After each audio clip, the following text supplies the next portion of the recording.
नमस्कार सर्वांना. श्री स्वामी समर्थ. रविवारचा दिवस होता आणि अचानक माहेरी जाण्याचा योग आला. कारण असं होतं की बाबांना भेटायला जायचं होतं.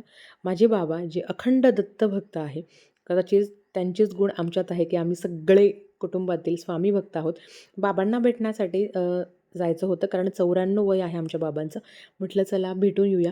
जाताना बऱ्याच वेळा महाराज दिसले बरं का. आणि झालं असं की विंचूरच्या अलीकडे नैताळ गाव आहे आणि तिकडे मातोबा महाराजांची यात्रा होती. तब्बल 20 दिवस ही यात्रा असते आणि लहानपणी ही सगळी यात्रा वगैरे पाहिली होती आणि आताही ते परत बघण्याचा योग आला. आणि झालं असं की यात्रा म्हटले की त्याच्यामध्ये येतात ते लाटणं, पोळपाटं, बऱ्याच काही दगडी आणि मातीच्या वस्तू होत्या.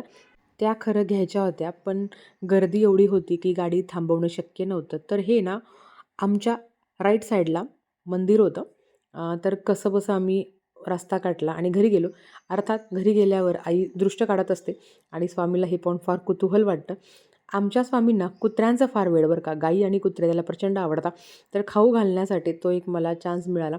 मग त्या कुत्र्यांच्या नादात त्याने चांगलं व्यवस्थित खाल्लं आणि नंतर बाबांना भेटून आम्ही परत निघालो. हे आहे माझे वडील जे नातवाला खेळवत होते आणि हेच खूप मोठं सुख असतं. असो, तर परतीचा प्रवास सुरू झाल्यावर अगदी वाटेतच मला म्हणजे अगदी माझ्या घराच्या समोरच या मातीच्या वस्तू दिसल्या. त्याच्यामध्ये मी तुळशी वृंदावन घेतलं, जे तुम्हाला मी दाखवेल. हे आहे तुळशी वृंदावन आणि अतिशय सुंदर असं पणती ठेवण्यासाठी सुद्धा एक वस्तू घेतली. तर ती सुद्धा मी तुम्हाला दाखवेल. जाताना छानसा असा सनसेट बघायला मिळाला. व्हिडिओ बघितल्याबद्दल धन्यवाद.